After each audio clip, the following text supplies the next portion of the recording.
Stay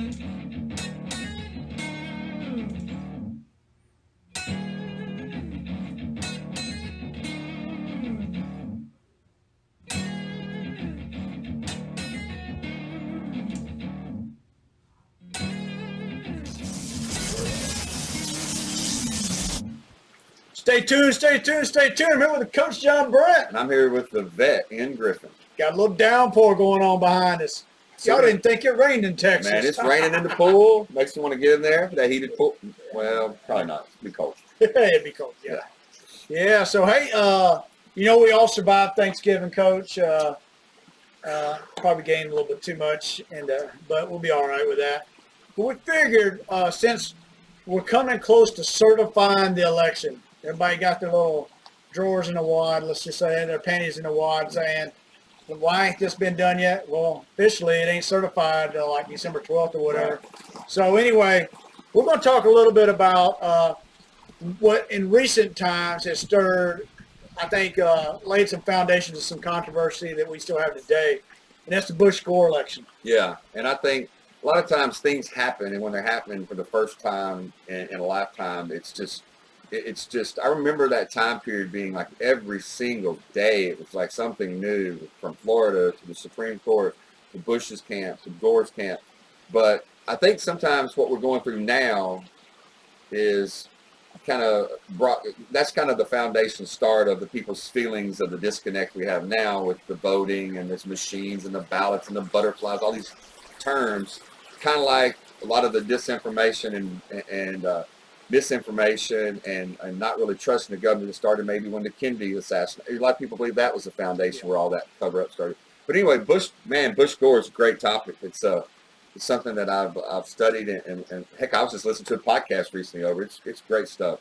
I will say I agree. I think that like you said, it went further back, but that's a defining moment we can pick off of. I mean, let's face the facts. When Reagan was president, people were protesting down the street, throwing their temper tantrums, and somebody even shot him. And, unbelievable. And because they couldn't control their emotions and all these other things, and so we had some of nobody's been shot, like that, but we've had some of those tantrums today.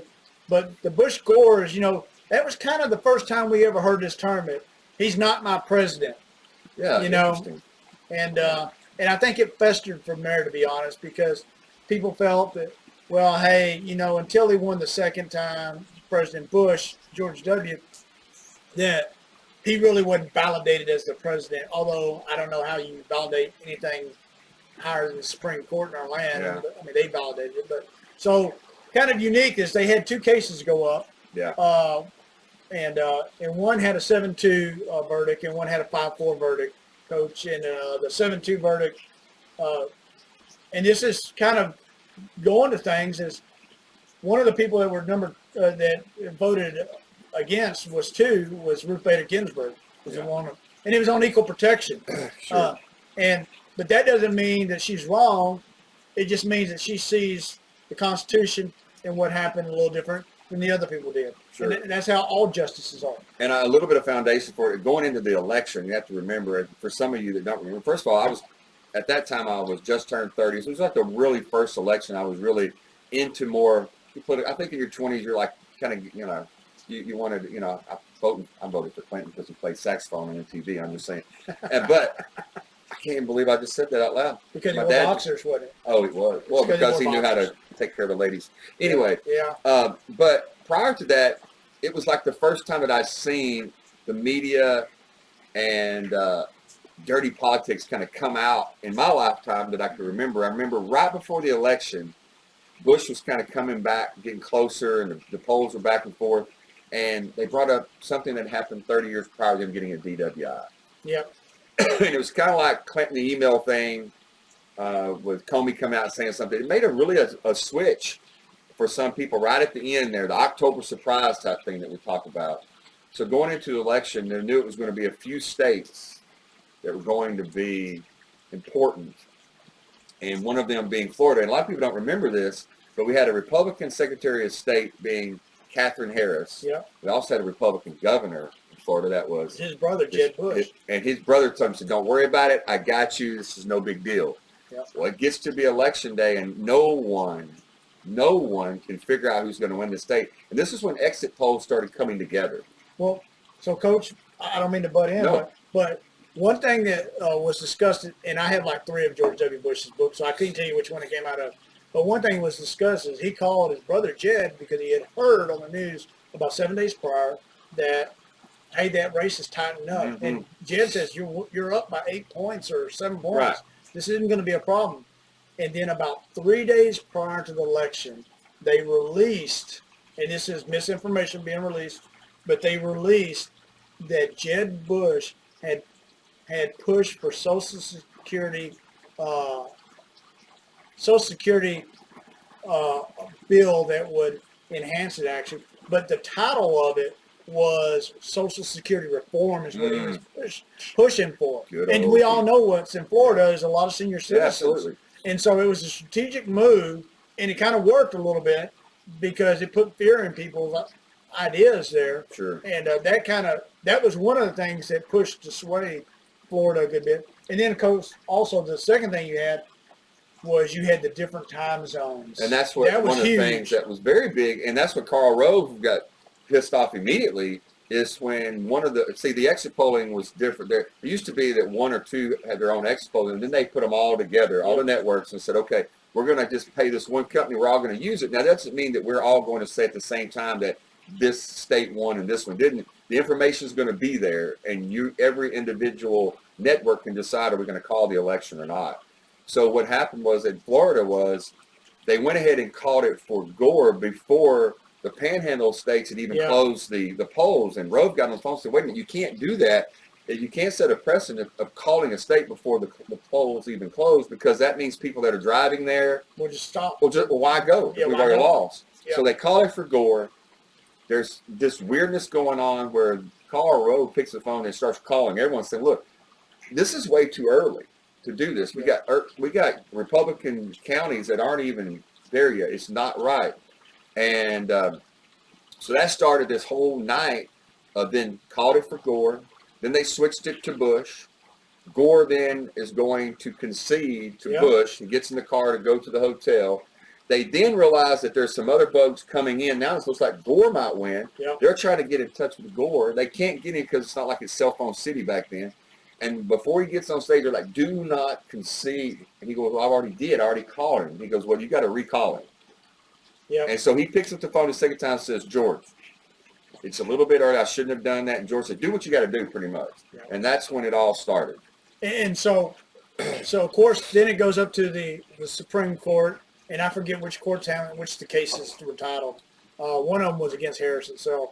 But she certified it and they didn't want her to. Yes. And so as it went up, there was 2 different cases that went up. One was on equal protection because they were doing the recount had stopped, but what it did was the 7-2 approved that the recount stopped.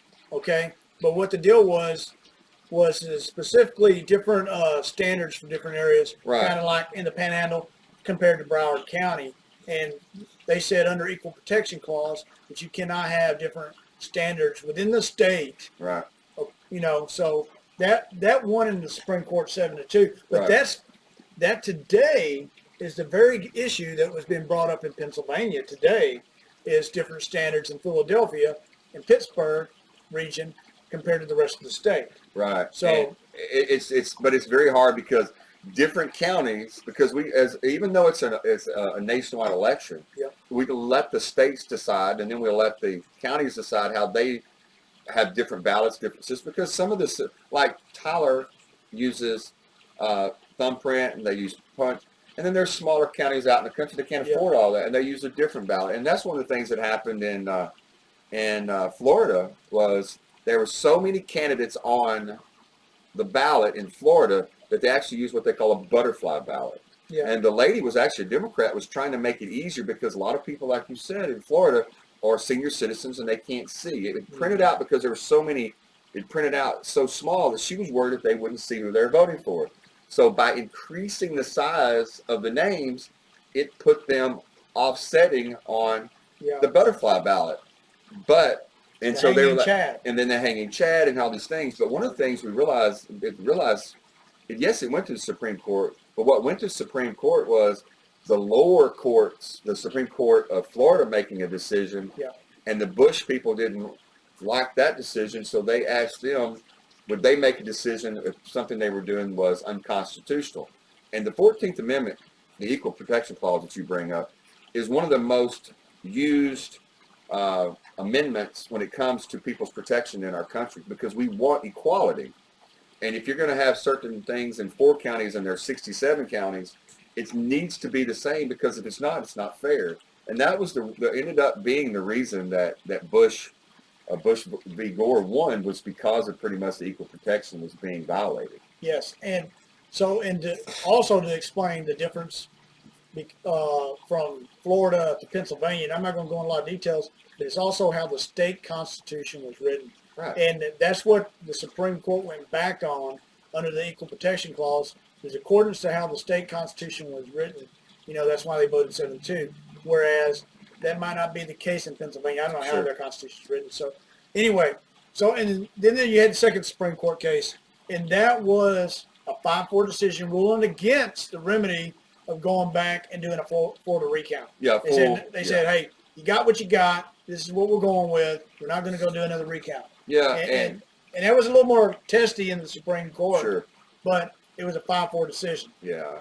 One of the things that federalism, our founders understood and wanted it to be a huge, huge part of not only the beginning of the country, but forever, is there being this federalism, meaning that we want the states to make the decisions based on states and the federal government stay out of it, unless something that the state does is deemed to be unconstitutional against the federal constitution. So every state that we have has different rules and laws that just to something as simple as driving on a freeway.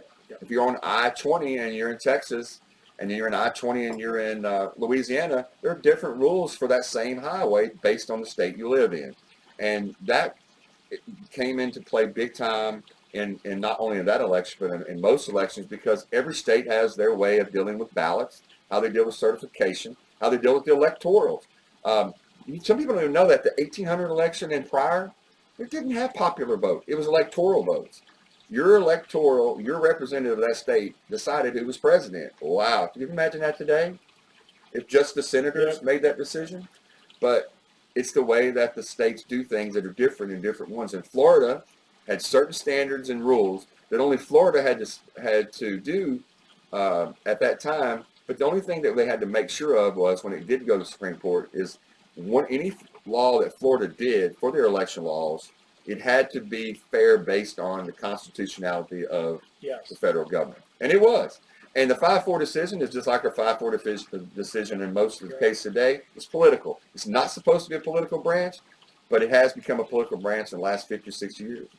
That's just my opinion. And at the end of the day, the Gore-Bush election, what it did was it just proved how divided our country had become. Yeah. And we were very divided. If you take a step back and you look back at a few elections prior, when Reagan ran against Walter Mondale, Reagan had Reagan Democrats come out. You hardly ever see parties switch now.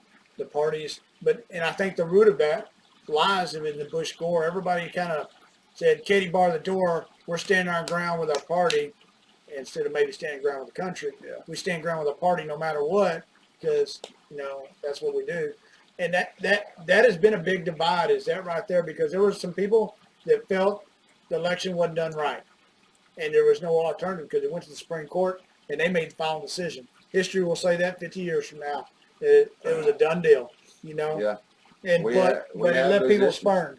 Oh, absolutely. And there's always going to be a winner and there's always going to be a loser. And with the political polarization that we have now, it's going to be worse. It's going to be worse probably. But you have to go back to the great General George Washington. His farewell address in 1796. He literally said, looking forward, and he's considered to be probably the greatest early American that we have. I am terrified of political parties, because you're going to start caring more about a party than you do about a country. Or even now, so you care more about a party than you do about the truth. It doesn't matter what's truthful or not. It's just so my party stays in power, because if my party stays in power, my ideology is protected. And that Bush-Gore in 2000 was the first time it felt like I heard these terms of the greatest election in our lifetime, the most important election of our lifetime. Now you hear it all the time. Exactly. If they win, we're going to go so left. If these guys win, we're going to go backwards. Yeah. It's this thing that they play us up to understand. In the 2016 election, have you ever heard anything more crazy than if Hillary wins, we're going to go more left than even Obama? And if Trump wins, we're going to go into this place that's never been there with this guy that has no idea what he's doing, what he's doing. And then you heard it again in 2020, the greatest, most important election of our lifetime. We're going to have socialism over here, and we're going to have, fascism. Are you kidding me? So I'll say this, Coach. There's always a crisis in every election because we got to paint it that way because, Chicken Little, sky's falling. Yeah. Think about Jimmy Carter. When Jimmy Carter came on board, what did he do? Thermostats in the summertime couldn't be below 78 degrees. In the wintertime, it couldn't be above 68. Somebody coming in my house checking that out? Really? I paid the electric bill, not you. Yeah. I mean, I'm sorry. But that was because we were going to save the energy crisis. Maybe we didn't buy Saudi oil and bought American oil. Wouldn't have that problem, just throwing it out there. But, that's what he chose to do. Every time we have a crisis in every election because we got to paint it that way. Now, do we have the energy crisis? We really don't. We kind of got that figured out unless we start buying Saudi oil again. But one thing I do want to say is Bush-Gore. Gore was not someone that I wanted to be president, but Gore was an American with character because when it came down to number one, he was conceding. Yep. He wasn't a sore loser because there was only a problem with one little small area in the country, and it was Florida, and it was only a few. If you think about it, 537 votes ended up being the actual certified difference. He had a case, but when it came down to his decision to finally, when Bush-Gore was over, Bush v. Gore was over in the Supreme Court, do you think Donald Trump or do you think Joe Biden and Kamala Harris and Chuck Schumer and Nancy Pelosi would come out and do what Gore did? Gore came out and said, we lost. Yeah. We're going forward. It's a country. The country's first. Let's move forward. Let's get behind George Bush. Because you got to remember, just one small year later, we had 9/11. Yeah. If 9/11 happened in 2021, I couldn't even imagine the divide this country would even go further when that was one thing that brought us together after. People don't realize how divisive 2000 was with Bush Gore. And 1 year later, we were singing Kumbaya on the steps of the Capitol after we were bombed. I don't think there's anything that can bring us together right now. I don't know. I'll say this as Al Gore, he was classy. I didn't vote for him. I didn't care for his politics, but he was classy. Just like I say, George W. Bush was probably the last president we had that didn't blame his predecessor, and that kind of faded away. Sure. That class has went away because that's what presidents were supposed to do, is not talk about the guy that comes after him, not talk about the guy that go for him, and that went away after George W. Bush left office. And both kind of ironic. During that time, we had both candidates that were actually classy. Yeah. They actually had character. They were actually classy. And you got to think about it. Gore was classy when his actually, he was vice president to Clinton, and Clinton didn't act very well. Yeah.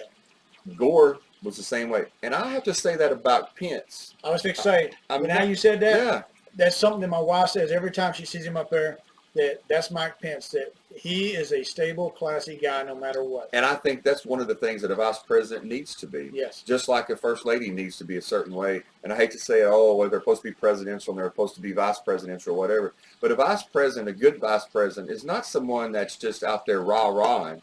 They're actually a stability. They're actually that character person that's behind the scenes, making sure things are done for the country.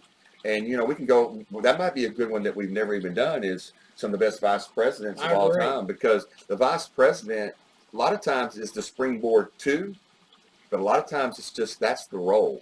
Yeah. And just like, if we're talking about vice president, I've been doing a lot of study in the election of 1800.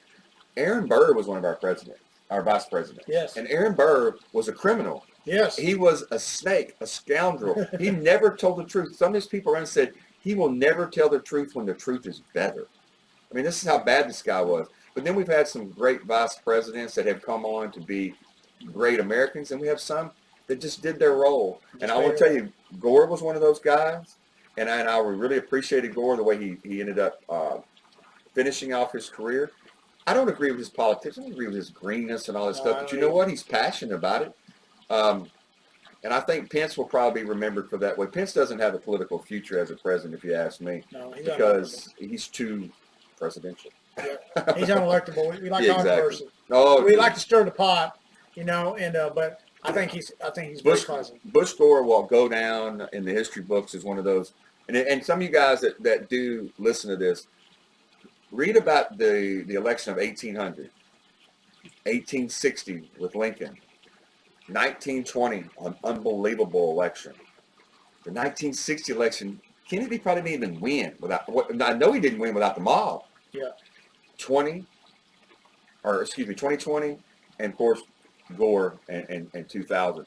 These are great history lessons, not only about how to go forward, because there was division and all of that leading up to it, division coming out of it, but after that, our country always prospered. So something I'll say on that, Coach, is, something I told soldiers, I tell grown-ups, I tell kids, it's how we face adversity is what defines us to who we are. And that's not just people, that's our country.